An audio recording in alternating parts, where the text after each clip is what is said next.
आपके एक ही आपके पाकिस्तान के मीडिया के चैनल पे मैंने ये बोला कि फिर ओआईसी की मीटिंग होगी, फिर आप बुलाओगे, फिर आप कबाब खिलाओगे, बिरयानी खिलाओगे, होटल में रखोगे, फिर वो एक बयान देंगे।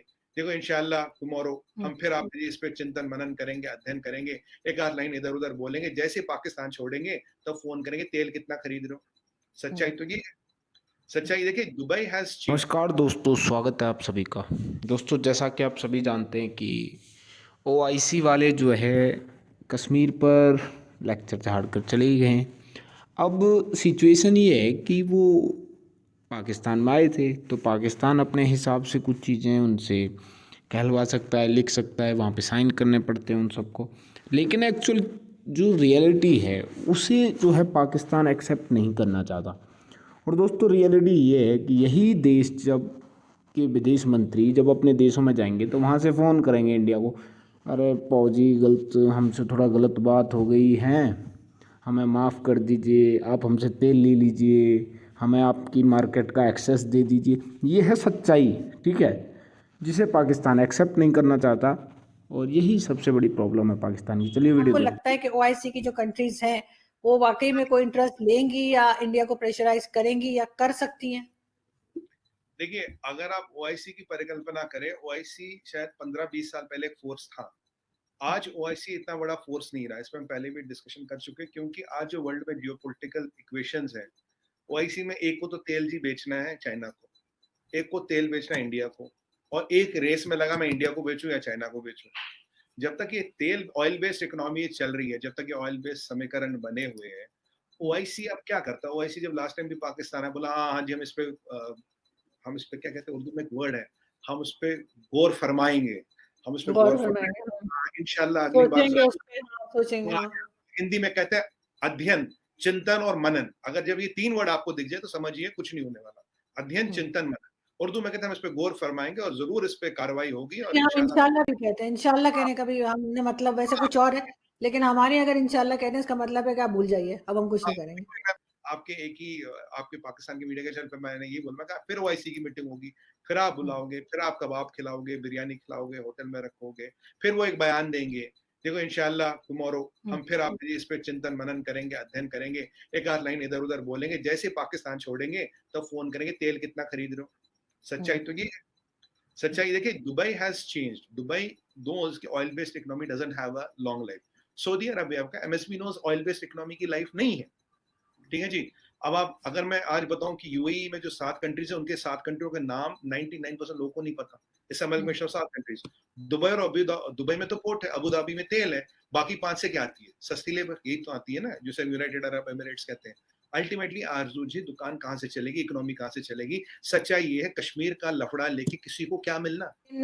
आप समझते हैं कि इसका कोई हल है इस सारे प्रॉब्लम का, या आगे 100 साल और हम इसी तरह से करते रहेंगे? आप कहेंगे हम ये ले लेंगे, हम बोलेंगे हम वो ले लेंगे, वैसे ले कोई किसी से कुछ नहीं सकता। हाँ, डेवलपमेंट होती क्या आप बताइए, इस्लामाबाद में जितनी डेवलपमेंट है उतनी वहाँ पीओके में डेवलपमेंट है? नहीं है। नहीं है ना डेवलपमेंट। जो फैसिलिटीज आपको इस्लामाबाद में मिलती है वो पीओके में मिलती है। आपके यहाँ कितने लोग मिसिंग हैं? इस्लामाबाद में नहीं है ना, पीओके में क्यों है बलूचिस्तान के बाद? आपकी डिग्री हर जगह पाकिस्तान में चलती है, आरज़ू काज़मी की पीओके वाले की क्यों नहीं चलती? या तो आपने लेने देने की बात की। देखिए हम किसी दूसरे की ज़मीन पे कभी ना हमला करेंगे ना कब्ज़ा करेंगे। अब यहाँ सवाल ये आता है कि टू बी डिप्लोमैटिकली करेक्ट, अगर पाकिस्तान ये मानता है कि वो ज़मीन उनकी है, तो आप निश्चिंत हो जाइए, कभी कुछ नहीं होगा। अगर आपको लगता है वो ज़मीन हमारी है, तब तो चिंता का विषय है। मैं तो इतना ही कहूँगा। वो एक एक लेकिन एक आपको बताऊँ, एक आई आपने मिशन इम्पॉसिबल देखी होगी, जी, है ना? उसमें एक सवाल होता है, does IMF exist? They say well I can neither confirm neither can I deny. तो कौन क्या लेगा, कब लेगा? I can neither confirm neither can I deny. लेकिन होना चाहिए, इसका कोई ना कोई हल होना चाहिए। लेकिन खैर, जहाँ तक आप बात करें तो मुझे तो मेरे कई इंडियन दोस्त हैं, याना भी हैं, याना मीर, और वो भी मुझे कई बार कह चुकी हैं कि आइए, तो मेरे ख्याल है मुझे तो नहीं रोका जाएगा, मैं आके नहीं, देख ही आप लूँ। आइए, सोच रही हूँ कि मैं आके चेक करूँ। आरज़ू जी आपका स्वागत है, आप आइए और हमसे भी मिलिए, हम भी आपसे मिलेंगे, ज़रूर आइए, देखिए। और एक बात बताऊँ आपको, कहते हैं इश्क और मुश्क छुपाए नहीं छुपता।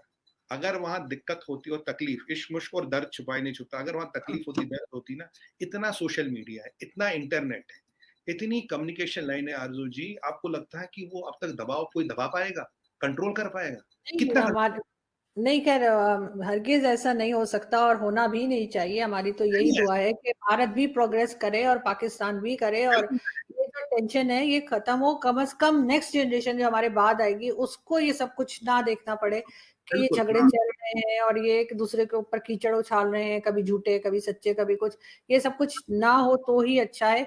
एक अच्छे पड़ोसी की तरह दोनों कंट्रीज़ रहें, आपस में लोग जो है बातचीत करें और कोई टेंशन ना एक दूसरे के ऊपर। खैर शक तो हमेशा रहेगा मेरे ख्याल है, जब तक दुनिया रहेगी हिंदुस्तानी पाकिस्तानी एक दूसरे पर शक तो करते रहेंगे, लेकिन खैर उसका अपना मजा है, थोड़ा थ्रिल रहता है लाइफ में कि अरे ये इंडियन है कहीं ऐसा ना कर दे, ये पाकिस्तानी है कहीं आईएसआई की ना हो। लेकिन ये जरूर है कि कहीं ना कहीं जाके जो है वो हम लोग है तो एक ही जैसे इमोशन से, एक ही जैसी ऑलमोस्ट लैंग्वेज और कल्चर सब कुछ है। तो मैं समझती हूँ कि दोस्ती ना सही लेकिन टर्म्स अच्छे होने चाहिए बिल्कुल सही और कह रहे हैं। एक दूसरे का ख्याल करना चाहिए, एक दूसरे की तकलीफ में ज़रूर हम साथ होते हैं, बिल्कुल हमने देखा है कभी हमारे यहाँ कोई प्लेन क्रैश हो जाए या इंडिया में कुछ कुछ हो जाए, तो ज़रूर दोनों जगह के लोग बात भी करते हैं, इवन गवर्नमेंट्स भी बोलती हैं, तो कहीं न कहीं कुछ अच्छा कुछ होने की उम्मीद नज़र आती है। लेकिन मुझे उसके तो लिए यही ज़रूरी है। जी। मुझे एक ही चीज़ नज़र आती है, नियाज़ी साहब जाते-जाते शायद काम की बात बोल गए। कई बार होता है ना जाते-जाते आदमी मतलब जो अक्ल है वो हाँ, एक्टिवेट हो जाती है। अब देखिए अ, वो कह गए Pakistan has to change its foreign policy. अगर आप ये हुँ। फॉरेन पॉलिसी चेंज कर लेना, मैं कह रहा हूँ सेकंड जनरेशन की ज़रूरत नहीं, हमारी जनरेशन में ही चेंज दिख जाएगा। सेकंड बिल्कुल जनरेशन आप के पाकिस्तान की तरफ से इस्लामोफोबिया प्लस कश्मीर के इशू को हाईलाइट किया जा रहा है और फोकस इसी पे है कि ये सारी चीज़ें हो जाएं। तो इसीलिए जो हुर्रियत लीडर्स को इनवाइट करने की बात है तो वो भी इसी वजह से है कि वो लोग वहाँ पे बैठें और अगर उनको बात वो करते हैं या किससे उनकी मुलाकात होती है फॉरेन मिनिस्टर से डिफरेंट दुनिया के, तो वो वहाँ के हालात के बारे में बताया जाएगा और वो के हालात जो है वो बताएंगे। तो ये चीज़ें तो है, लेकिन हिंदुस्तान क्या मैंने जिस तरीके से दूसरी तरफ इसी टाइम हिंदुस्तान के प्राइम मिनिस्टर नरेंद्र मोदी जी जो सिख हैं फ्रॉम अफगानिस्तान, उनके साथ उनकी एक मुलाकात हुई। यकीनन उनकी अफगानिस्तान के ऊपर भी गहरी नज़र होगी और ये भी यकीन है कि ओआईसी की होने वाली कॉन्फ्रेंस के हवाले से भी हिंदुस्तान इन चीज़ों को देख रहा होगा। उनके फॉरेन मिनिस्ट्री के लोग देख रहे होंगे, वहाँ की हुकूमत देख रही होगी और बाकी लोग देख रहे होंगे कि यार यहाँ से क्या कोई अलामिया स्पेशली कश्मीर के हवाले से या हिंदुस्तान के हवाले से कोई ऐसी बात आती है या नहीं आती। खैर अब देखना ये है कि अफगानिस्तान के लिए फंड भी है, कश्मीर के हवाले से बात भी हो रही है, लेकिन आपने हुर्रियत लीडर्स को भी बुला लिया है। अब इसका आउटकम असल बात होगी कि जो एलामिया जारी होगा फाइनल कॉन्फ्रेंस का और वो सब कंट्रीज़ की तरफ से होगा, उसमें देखा जाएगा कि क्या बात होती है कश्मीर के हवाले से या हिंदुस्तान के ऊपर कोई क्रिटिसिज्म होता है या नहीं होता। ये अहमियत का